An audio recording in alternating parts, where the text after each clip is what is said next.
மது கொள்கையை பொறுத்தவரையில் தமிழக அரசும் சரி, கூட்டணி கட்சிகளும் சரி, ஆக்கப்பூர்வமான முறையிலே தான் அணுக வேண்டுமே தவிர ஏனோ தானோ என்று அணுகுவதை மக்கள் ஏற்றுக்கொள்ள தயாராக இல்லை. மது ஒழிப்பு என்ற பெயரில் இந்தியா கூட்டணியில் உள்ள கட்சிகளெல்லாம் ஒரே மேடையில் பேசுகிறார்கள். அதில் ஆளுங்கட்சியும் இருக்கிறது. இந்த மாநிலத்தினுடைய டாஸ்மாக் நிலையை நாம் நன்கு அறிவோம். மாநாடை நடத்துகின்ற கட்சியும் கூட்டணி கட்சி. அதில் பங்கு பெறுகின்ற கட்சிகள் எல்லாம் இந்தியா கூட்டணியிலே இந்தியா முழுவதும் ஒன்றாக சேர்ந்து வாக்கு கேட்கின்ற கட்சியாக இருக்கிறது. அதில் அகில இந்திய காங்கிரஸ் கட்சியின் ஒரு பிரதிநிதி இருக்கிறார், கம்யூனிஸ்ட் கட்சியினுடைய பிரதிநிதிகள் இருக்கிறார்கள். அவருடைய கூட்டணி கட்சிகள் எல்லாம் கலந்து கொள்ளவில்லை என்றாலும் கூட அகில இந்தியாவிலே அவர்களுக்கெல்லாம் வேண்டுகோள் வைக்கிறார்கள். அப்படி இருக்கும்போது ஒவ்வொரு இந்தியா கூட்டணியில் இருக்கின்ற மாநிலத்திலே ஆட்சியில் இருக்கின்ற கூட்டணி கட்சியினுடைய மது கொள்கை என்ன, அவர்கள் அந்தந்த மாநிலத்திலே மது கொள்கையை கடைபிடிக்கிறார்களா இல்லையா? கடைபிடிக்கிறார்கள் என்றால் இந்தியா கூட்டணியைச் சேர்ந்த தலைவர்கள் அறிந்தும் அறியாமல், தெரிந்தும் தெரியாமல், புரிந்தும் புரியாமல் தமிழக மக்களை ஏமாற்றக்கூடாது என்பதுதான் என்னுடைய வேண்டுகோள்.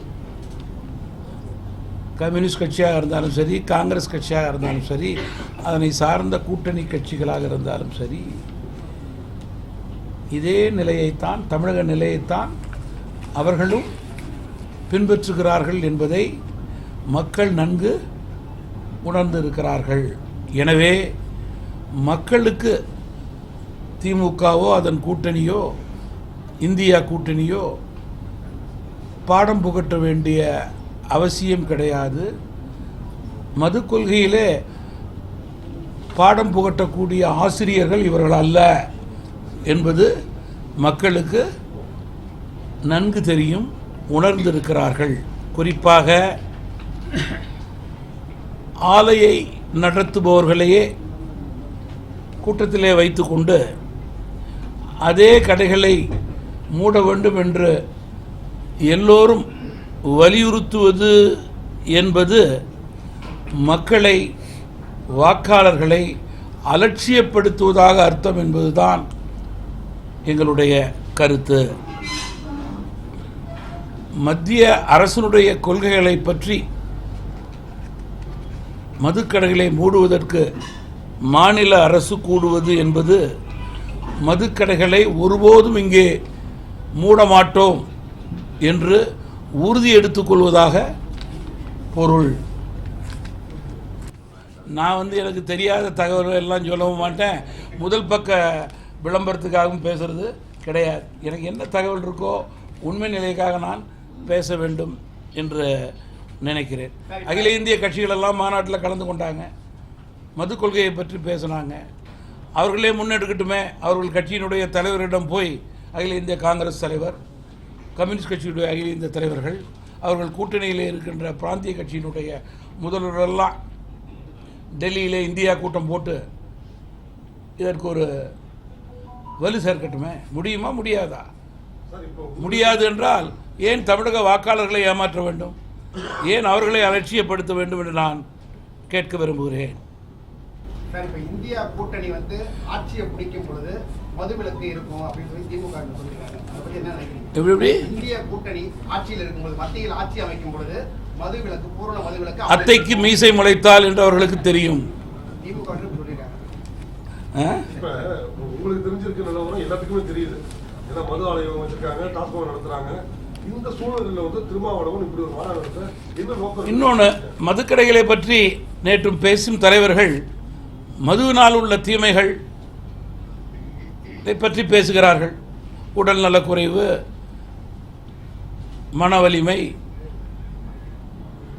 மதுவினால் சாவு என்று பேசுபவர்கள் நேற்று தமிழகத்தினுடைய உண்மை நிலையை பற்றி பேசவில்லையே. மதுவினால், போதைப் பொருளினால் தமிழகத்தினுடைய சட்டம் ஒழுங்கு நிலை இன்றைக்கு என்ன? தினந்தோறும் கொலை, கொள்ளை, திருட்டு, வெட்டு, குத்து, இதை பற்றி யாரும் கூட்டத்தில் நேற்று பேசவில்லை என்பது கவலையான செய்தியாக இருக்கிறது. அதையும் மக்களுக்கு தெரியப்படுத்தணும் இல்லையா?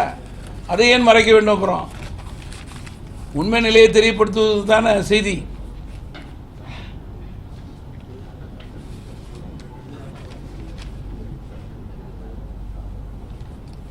நீங்கள் மது கொள்கையிலே மக்களை ஏமாற்ற நினைப்பவர்களை தமிழக வாக்காளர்கள் இந்த முறை வாக்குச்சீட்டின் மூலம் ஏமாற்ற தயாராக இருக்கிறார்கள் என்பதை மனதிலே வைத்து கொள்ள வேண்டும்.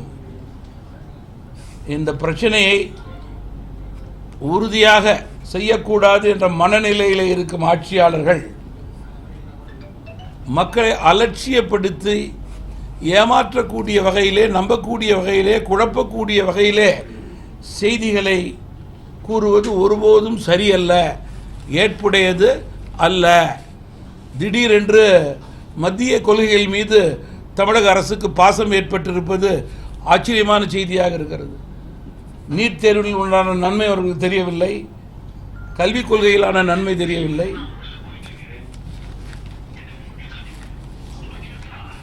அதே போல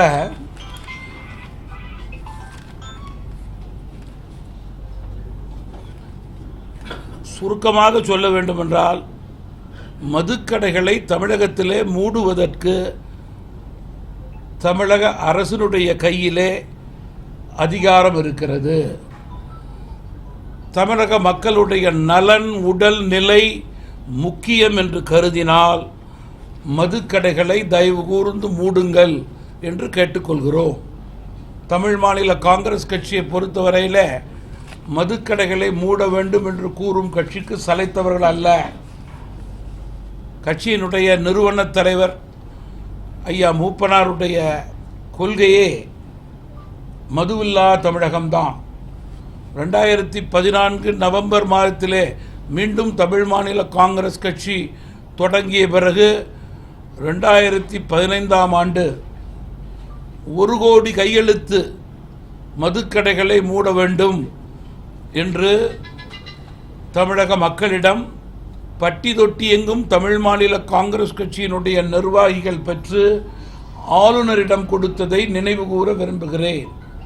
தொடர்ந்து மதுக்கடைகள் கூடாது, படிப்படியாக மூட வேண்டும் என்பதற்காக ஆர்ப்பாட்டம், போராட்டம், உண்ணாவிரதங்கள் எல்லா கட்சியை போல நாங்களும் நடத்தியிருக்கிறோம். அதனால் மதுக்கடைகளை மூட வேண்டும், தற்போது அதிகரித்து கொண்டிருக்கும் போதைப் பொருட்கள் நடமாட்டத்தை நிறுத்த வேண்டும் என்பதற்கு தமிழகத்தில் எந்த கட்சியும் எந்த கட்சிக்கும் சளைத்தவர்கள் அல்ல. ஆனால் இதற்கு முற்றுப்புள்ளி வைக்க வேண்டிய கடமை வாக்காளர்கள் ஆளுங்கட்சிக்கு தேர்தல் மூலம் ஆட்சி பீடத்தில் அமர வைத்து கொடுத்திருக்கிறார்கள். அதை செய்ய தவறிய அரசு திமுக அரசு.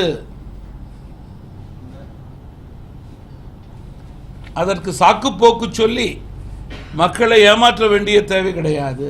மக்கள் உங்களை கூர்ந்து கவனித்துக் கொண்டிருக்கிறார்கள். உங்கள் சரி தவறுகளை நன்கு புரிந்து அறிந்து தெரிந்து கொண்டிருக்கிறார்கள் என்பதை நான் சுட்டிக்காட்ட விரும்புகிறேன்.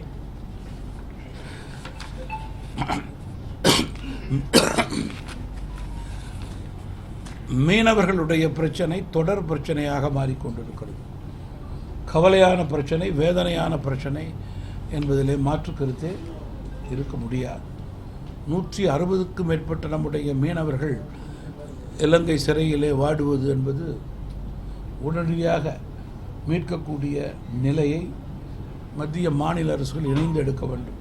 மத்திய அரசு, வெளியுறவுத்துறை தன்னுடைய அதிகாரத்தை பயன்படுத்தி கொண்டு இலங்கை அரசோடு கண்டிப்போடு பேசி மீனவர் பிரச்சனைகளுக்கு நிரந்தர தீர்வு தேவை. மீனவர்கள் அச்சத்தோடு மீன்பிடிக்க செல்லக்கூடிய நிலை மாற வேண்டும். அவர்களுடைய வாழ்வாதாரம் தடையின்றி இருக்க வேண்டும் என்பதிலே யாருக்கும் மாற்று கருத்து கிடையாது. இலங்கையிலே புதிய அரசு ஆட்சி விடத்தில் அமர இருக்கிறது. புதிய அதிபதி வந்திருக்கிறார், அதிபர். நாளைய தினம் நம்முடைய வெளியுறவுத்துறை அமைச்சர் இலங்கைக்கு செல்ல இருக்கிறார். ஆக்கப்பூர்வமான முறையிலே மீனவர் பிரச்சனைக்கு வருங்காலங்களிலே நல்ல தீர்வு ஏற்படும் என்று நான் முழுமையாக நம்புகிறேன். இன்றைக்கு தமிழக அரசு சுமார் 30,000 ஆசிரியர்களுக்கு மேல் ஊதியம் கொடுக்காமல் அவர்களை அலக்களித்து கொண்டிருக்கிறது. அதற்கு அடிப்படை காரணம் தமிழக அரசினுடைய தவறான கல்விக் கொள்கை. அவர்கள் அதில் பிடிவாதம் பிடித்து கொண்டு ஆசிரியருடைய வாழ்வாதாரத்தை கேள்விக்குறியாக்கி கொண்டிருக்கிறார்கள். உடனடியாக தமிழக அரசு தங்களுடைய நிதியிலிருந்து ஆசிரியர்களுக்கு ஊதியத்தை முறையாக கொடுக்க வேண்டும். இதன் அடிப்படையிலே பள்ளிகள் ஒருபோதும் பாதிக்கக்கூடாது, பிள்ளைகள் படிப்பு பாதிப்படையக்கூடாது. ஆசிரியருடைய மனநிலை புரிந்து அரசு செயல்பட வேண்டும். திருச்சி போன்ற மாநகராட்சியில் கடந்த சில நாட்களாக தொடர்ந்து பள்ளிகளுக்கு வெடிகுண்டு என்ற புரளி காரணமாக பெற்றோர், ஆசிரியர்கள், பிள்ளைகள் எல்லாம் அச்சத்தில் இருக்கிறார்கள். இதனுடைய பின்னணி என்ன, தவறு செய்பவர்கள் யார் என்ற அடையாளம் கண்டு இதற்கு முற்றுப்புள்ளி வைக்க வேண்டும். தவறு செய்தவர்களுக்கு தண்டனை அவசியம் தேவை.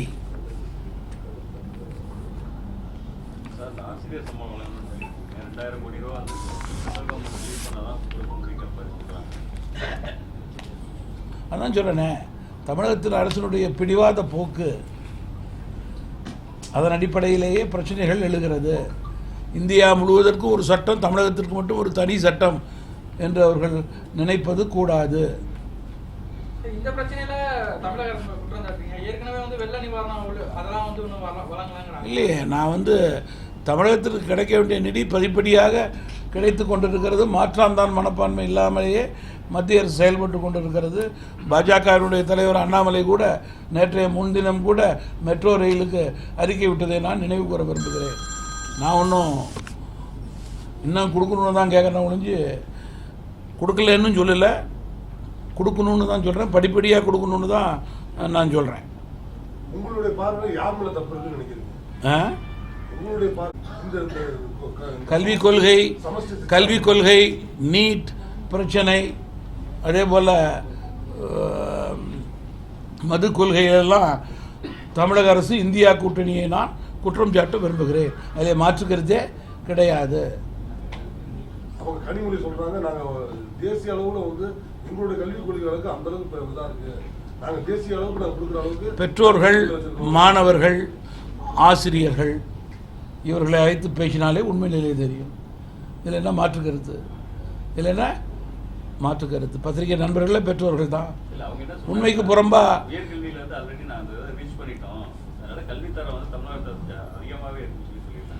இல்லை என்பது தானே வாதம். இல்லை என்பது தானே வாதம்.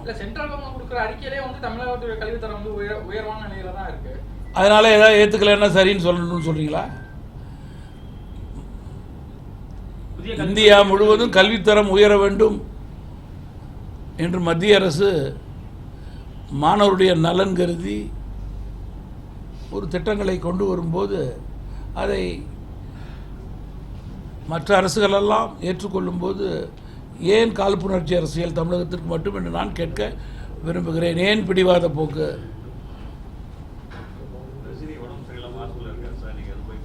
நான் முதல் நாளே அறிக்கை கொடுத்துட்டேன். மரியாதைக்குரிய ரஜினிகாந்த் அவர்கள் விரைவில் வீடு திரும்புவார் என்ற செய்தி மகிழ்ச்சியான செய்தி. அவர் வீடு திரும்பிய பிறகு அவர்கள் நல்ல ஓய்வு எடுத்துக்கொள்ள வேண்டும். ஒரு 15 நாட்களுக்கு பிறகு நான் நிச்சயமாக தொலைபேசியிலே அவர்களிடம் பேசி விசாரிப்பேன். இப்போ பாஜக தலைவர் அண்ணாமலை இல்லாத இந்த தமிழக சூழல் ரொம்ப அமைதியாக இருக்க மாதிரி தோணுது. இல்லை உங்களுக்கு எப்படி தெரியுது? அவரவர் கட்சி சார்ந்த பணிகளை அவரவர்கள் தொடர்ந்து செய்து கொண்டிருக்கிறார்கள். தற்போது தமிழ் மாநில காங்கிரஸ் கட்சியை போல பாரதிய ஜனதா கட்சியும் உறுப்பினர் சேர்க்கும் பணியை அறிவித்து இருக்கிறது. அந்த பணியை அவர்கள் முறையே சரியே செய்து கொண்டிருக்கிறார்கள் என்பது என்னுடைய கருத்து. அவர் இருக்கப்போ டெய்லி ஏதாவது சார்ஜ் பட்டம் போராட்டம் அந்த மாதிரி நடந்துகிட்டே இருக்கும். அந்த மாதிரி எல்லாம் ரொம்ப அமைதியாக இருக்குது. இப்போ இருக்கிற அந்த ஒருங்கிணைப்பாளர்கள்லாம் பத்திரிகை நண்பர்களில் அமைதி விரும்பாதவர்கள் சிலர் இருப்பது எனக்கு ரொம்ப வருத்தம் அளிக்கும். தமிழகம் முழுவதும் இப்போ இந்த மாநகராட்சியோட இணைக்கிறது, பஞ்சாயத்துகளை ஊராட்சிகளை இணைக்கிறது, மாநகராட்சியோட இணைக்கிறதுங்கிறது பெரிய பிரச்சனையாக இருக்குது. இப்போ திருச்சியிலே அதே மாதிரி தான் இருக்குது. இப்போ வைக்கிற கோரிக்கை என்னென்னா, அது வந்து ஒரு கருத்து கூட கேட்கல. கிராமங்களில் 100 நாள் வேலை திட்டம் பாதிக்குது போன்ற கருத்துக்கள் கூட எங்களுக்கு கேட்காம அது பண்ணுறாங்க, பிரச்சனை பண்ணுறாங்க. இது வந்து தமிழகம் முழுவதும் தொடர் பிரச்சனை ஆகி கொண்டிருக்கிறது. எந்தெந்த நிலையிலே உள்ளாட்சிகள் வளரும், ஊராட்சிகள் வளரும், எந்த நிலையிலே வளராது என்று அந்த பகுதி மக்களுக்கு நன்கு தெரியும். மாநகராட்சி அதனை வளர்ப்பதற்கான பல சூழல்கள் இருக்கிறது, பல நிதிகள் வருகிறது. எனவே ஊராட்சிகள், உள்ளாட்சிகள், கிராம பஞ்சாயத்துக்களை எல்லாம் வளருவதற்கான சூழலை ஏற்படுத்த வேண்டுமே தவிர, இருக்கின்ற மாநகராட்சி பிரச்சனைகளிலே வளர்கின்ற பஞ்சாயத்துக்களை கொண்டு வந்து சேர்த்து பிரச்சனைகளை ஏற்படுத்துவதால் அரசுக்கு எந்த லாபமும் கிடையாது, மக்களுக்கு தான் நஷ்டம். அதையும் தாண்டி திமுக அரசை பொறுத்தவரையிலே மக்கள் மீது தொடர்ந்து சுமையை ஏற்றுகின்ற அரசாகவே செயல்பட்டு கொண்டிருக்கிறது. தற்போது 6% உயர்வு, டாக்ஸ் உயர்வு என்பது ஒருபோதும் ஏற்றுக்கொள்ள முடியாத ஒன்று என்று குறிப்பிட விரும்புகிறேன். இது அனைத்து தரப்பு மக்களையும் மாநகராட்சியிலே மிகப்பெரிய அளவிலே பாதிக்கிறது. கண்மூடித்தனமான செயல்பாடு தான் இந்த அரசினுடைய செயல்பாடாக இருக்கிறது. கடந்த முறை வந்து செந்தில் பாலாஜி அமைச்சராக அறிவிக்கப்பட்ட உடனே 2 லட்சம் விவசாயிகளுக்கு ஒரே நேரத்தில் நாங்கள் வந்து மின் இணைப்பு கொடுக்குறோம் அப்படின்னு சொல்லி கொடுத்தாங்க. ஒரு மிகப்பெரிய விழாவும் இருக்காங்க. அது ஒரு பெரிய சாதனைன்னு சொல்லி முதல்வரும் பண்ணாங்க. ஆனால் தற்போது பார்த்தீங்கன்னா ஒரு 10 ஆண்டுகளுக்கு மேலே வந்து நாங்கள் தக்கல்ல பதிவு பண்ணி ஒரு 60,000 விவசாயிகள் காத்திருக்கோம். எல்லாமே வந்து 1 லட்சத்துலேருந்து 3 லட்சம் வரைக்கும் நாங்கள் போட்டுக்கொண்டு தமிழகம் முழுவதும் வந்து விவசாயிகள் வந்து ஒரு மனு கொடுக்கணும் இருக்காங்க. மிக வருத்தமான செய்தி என்னன்னா, அரசு பல துறைகளிலே பேச்சு மட்டும்தானே வந்து செயல்பாடு குறைச்சலாக இருக்கிறதுக்கு இது ஒரு பெரிய எடுத்துக்காட்டு. தமிழ்நாடு மின் வாரியத்தில் தட்கல் முறையிலே பதிவு செய்த 90 நாட்களுக்குள் மின் இணைப்பு வழங்கப்படும் என்ற வாக்குறுதி அடிப்படையில் மின் மோட்டார் பதிவு எண்ணுடன் குதிரை சக்திக்கு ஏற்ப 2,10,000 அரசின் பல்வேறு பதிவு முறை, சாதாரண கட்டணம் மற்றும் சுயநிதி திட்டம் போன்றவற்றிலே பதிவு செய்து கடந்த 5 ஆண்டுகளாக அதற்கு மேலாக 4 லட்சத்திற்கு மேற்பட்ட விவசாயிகள் தமிழகம் முழுவதும் காத்து கொண்டிருக்கிறார்கள். இதில் 1 லட்சம் பேருக்கு மின் இணைப்பு தருவதற்கான ஒப்புதலை அரசு விவசாயிகளுக்கு வழங்கியும் இந்நாள் வரை இணைப்பு தரவில்லை. ஆகையால் அரசு விவசாயிகளை இனியும் ஏமாற்றாமல், காலம் தாழ்த்தாமல் மின் இணைப்பு வழங்க வேண்டும் என்று தமாக வலியுறுத்துகிறது. இதை நான் அமைச்சரவையிலே மாற்றம் இருக்கலாம், ஆனால் ஆட்சியாளருடைய செயல்பாட்டிலே மாற்றம் இருக்காது என்பதுதான் மக்களுடைய கருத்து. காரணம், தொடர்ந்து இந்த அரசு மக்களுக்கு சுமையையே ஏற்றி கொண்டிருக்கிறது. உண்மை நிலையை பற்றியே கவலைப்படுவது கிடையாது. விளம்பரத்திலேயே தான் அரசு நடந்து கொண்டிருக்கிறது. பால் விலை உயர்வு, வீட்டு வரி விலை உயர்வு, பத்திரப்பதிவு விலை உயர்வு, இபி விலை உயர்வு, இன்றைக்கி திருப்பி வரி உயர்வு, இதெல்லாம் கண்மூடித்தனமான செயல்பாடு. அதனால் அமைச்சரவை மாறலாம், ஆனால் ஆட்சியாளர்களுடைய செயல்பாட்டில் மாற்றம் இருக்குமா இருக்காதா என்றால் இருக்காது. இதுதான் வாக்களித்த மக்களுடைய கருத்தாக இருக்கிறது. நன்றி சார். வெற்றி கழக மாநாடு 27 நடக்குது. அதை அழைப்பு தான் நீங்க கலந்துக்குவீங்களா? நீங்கள் இன்னொரு கொஸ்டின் அதில் புஷியான் பேசியிருக்காரு, அன்னைக்கு லீவ் கிடைக்கலனாலும் தொண்டர்கள் வந்து வேலையை உதறிட்டு வாங்கன்னு சொல்லி கமெண்ட் பண்ணியிருக்காரு. நீங்கள் அதை பார்க்குறீங்க? நீங்கள் ஒரு கட்சியின் கூட்டத்தில் கலந்து கொள்வது ஜனநாயகத்தில் அவரவர்களுடைய உரிமை ஒன்று. ரெண்டாவது, புதிய கட்சி தமிழகத்தில் பலர் தொடங்கி இருக்கிறார்கள். பத்திரிகை நண்பர்களும் நாமும் அதை பார்த்துருக்கிறோம். கட்சியினுடைய தொடக்கம் என்பது ஆரவார தொடக்கமாகத்தான் இருக்க முடியும், மிகப்பெரிய கூட்டமாகத்தான் இருக்க முடியும். அது வழக்கம் பழக்கம், அதுதான் இந்த விஷயத்திலும் நடைபெறுகிறது. இதில் ஒன்றும் ஆச்சரியப்படுறதுக்கு ஒன்றும் இல்லை. இல்லை, நான் என்ன சொல்கிறேன், லீவு கொடுக்குறப்ப யாரும் போய் ஓட்டு போகிறது கிடையாது. லீவு கொடுக்குறப்ப யாரும் ஓட்டு போகிறது இல்லைன்னா தான் இது போல் ஆட்சிலாம் நடந்தெல்லாம் கஷ்டப்பட்டுக்கிட்டு இருக்காங்க. அதனால் நீங்கள் கூட்டத்துக்கு போகிறதெல்லாம் தனி மனித உரிமை, அவரவர்களுடைய சட்டம் இல்லையா? நீங்கள் திமுக கூட்டம் நடக்கிறப்ப குடும்பத்தோடு வீட்டை பூட்டிட்டு வாங்கன்னு தானே சொல்கிறாங்க இல்லையா? ஏன் வீட்டை பூட்டிட்டு வரீங்கன்னா நாங்கள் கேட்குறோம், கேட்குறது இல்லையே. அதில் என்ன இருக்குது? அதில் நம்ம அதை போய் எதுக்கிறதுக்குண்ணா என்ன இருக்குது? அதை எதுக்கிறதுக்குன்னா பிள்ளைங்க ஸ்கூலில் படிக்காமல் லீவ் போட்டு வான்னு சொன்னால் ஏன்னு கேட்கலாம், காலேஜில் படிக்காமல் வான்னு கேட்கலாம். படிக்கிறவங்க வேலைக்கு போகிறவங்க அவர்களுடைய சுய அறிவை வைத்து முடிவு பண்ணுறது தானே. மாநாடு முக்கியம் போகணும் அப்படின்னு நினச்சா போகிறவங்கள யார் தடுக்க முடியும்? அதனால் அது ஒன்றும் பெரிய ஒரு கேள்விக்குறியான ஒரு கேள்விக்கான ஒரு முக்கிய சப்ஜெக்டாக எனக்கு தெரியலை. நினைக்கிறவங்க போகிறாங்க, நினைக்காதவங்க போகாமல் இருக்கிறாங்களே ஒழிஞ்சு கூப்பிட்றப்ப அப்படி தானே கூப்பிட்டாகணும் இல்லையா? 2026 சட்டமன்ற தேர்தல் வரப்போகுது. தமாகோட நிலைப்பாடு என்னவா இருக்க போகுது? பாஜகவோட அணியில் தொடர்றீங்களா? அதிமுக ஒரு தனி அணியாக இருக்குது. ஒரே வார்த்தையில் சொல்லட்டுமா? தமாக இருக்கும் அணி வெற்றி அணி, அதை நோக்கியே எங்களது பயணம். அதுக்காக தான் தேர்தல் வியூகத்தின் அடிப்படையில் ஜூன் மாதத்துலேருந்து எங்களுடைய செயல்பாடு தொடங்கியிருக்கு. முதல்ல அலையன்ஸ் லீடர்ஸை கூப்பிட்டு கூட்டம் போட்டோம். அதுக்கப்புறம் நீங்கள் இந்த மெம்பர்ஷிப் டிரைவ் நடக்குது. நவம்பர் டிசம்பரில் 4 ஜோனில் 4 மாநாடு நடைபெறும். 4 மாநாடுன்னா பிரதிநிதிகள் மாநாடு தான். ஒரு மாநாட்டுக்கு 1000-1500 பேர் இருக்கலாம். பிரதிநிதிகள் அவருடைய வருங்கால பணிக்கு அங்கீகாரம் கொடுக்கின்ற மாநாடு. அடுத்த வருடத்திலிருந்து சட்டமன்ற ரீதியாக நான் செல்ல இருக்கிறேன். இதுதானே, இதுக்கு மேலே. மன்மோகன் சிங் ஆட்சி காலத்தில் தான் மதுரையில் எய்ம்ஸுக்கு அடிக்கல் நாட்டினாங்க அப்படின்னு சொல்லி சீமான் பேசியிருக்காரு. அந்த டைத்தில் நீங்களும் அமைச்சராக இருக்கீங்க. அப்படியே தான் அப்போ சம்பவம் நடந்துச்சா?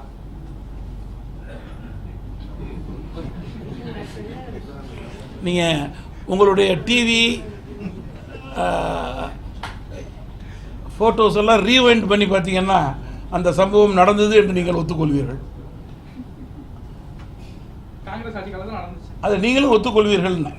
ஏன்னா உங்களுக்கு அந்த சந்தேகம் இருக்கிறதுனால நான் அந்த சந்தேகத்தை தீர்த்து வைக்கிறேன். அதில் என்ன மாற்றுக்கிறது? வரலாற்றை யாரும் மறைக்க முடியும்? அந்த ஆட்சியில் வந்துச்சுன்னா வரலன்னு சொல்ல முடியுமான்னு நான் சொன்னால் நான் தவறாக போய்ட்றேன். இல்லை, 2019 மோடி தான் அடிக்கல் நாட்டினாரு. அதுதான் இப்போ அதெல்லாம் கரெக்டு தான். மோடி அடிக்கல் நாட்டினார். மோடி அவர்கள்,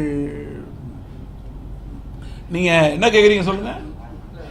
காங்கிரஸ் ஆட்சி காலத்தில் தான் மதுரையில் எய்ம்ஸ்க்கான அடிக்கல் நாட்டப்பட்டுச்சு. அடிக்கல் நாட்டினது யாருன்னு? அன்புமணி ராமதாஸ் அப்போ அமைச்சர், அந்த சுகாதாரத்துறை அமைச்சர். அடிக்கல் டெல்லியிலேருந்து நாட்டினது யாரு? இவர் சொல்றது மினிஸ்டர் பேரா சொல்றாரு. அன்புமணி ராமதாஸ் அன்புமணி சீமான் சொன்ன கமெண்ட். மன்மோகன் சிங் ஆட்சியில் அன்புமணி ராமதாஸ் அடிக்கல் நாட்டினாரு. ஆனால் பாஜக அடிக்கல் நாட்டதான் தப்பா சொல்றாரு. பிரதமருக்கு தமிழ்நாட்டுக்கு வந்தார்ல சார், அடிக்கல் நாட்டுறாருல. அது போய் நான் இல்லைன்னு சொல்ல முடியுமான்னு? நான் கூட்டணி கட்சியினுடைய தலைவர். பிரதமர் வந்தது நான் எப்படி இல்லைன்னு சொல்ல முடியும்? இந்த பிரதமர் தான் பிஜேபி ஆட்சியில் தான் ஜப்பானில் ஜெய்கானுடைய லோனை வாங்கி கொடுத்துருக்குறாங்க இல்லையா? லோன் வரத்துக்கு உண்டான ஏற்பாடுகள் செய்துக்கிட்டு இருக்காங்க. அடிப்படை வசதிகள் நடந்து கொண்டு இருக்கிறது. ராம்நாட்டில் ஒரு செக்ஷன் ஆரம்பித்தாங்க. அதனால் இன்னும் பல வேலைகள், பல கட்ட வேலைகள் இருக்கிறது. ஒரு குறுகிய காலகட்டத்துக்குள் எய்ம்ஸ் மருத்துவமனை முடிவடையக்கூடிய நல்ல நிலை ஏற்படும். அது மருத்துவமனை முடிந்த பிறகு உலக தரத்திற்கு அது இருக்கிறது தான் தமிழகத்திற்கு கிடைத்த வரப்பிரசாதமாக இருக்கும் என்பதிலே மாற்று கருத்து கிடையாது.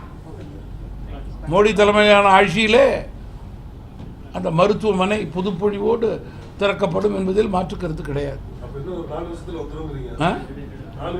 ஏன் சார், வீடு கட்டுறதுக்கு 2 வருஷம் ஆகுது, மெடிக்கல் காலேஜ் கட்டுறதுக்கு நீங்கள் தான் கணக்கு போட்டுக்கணும்.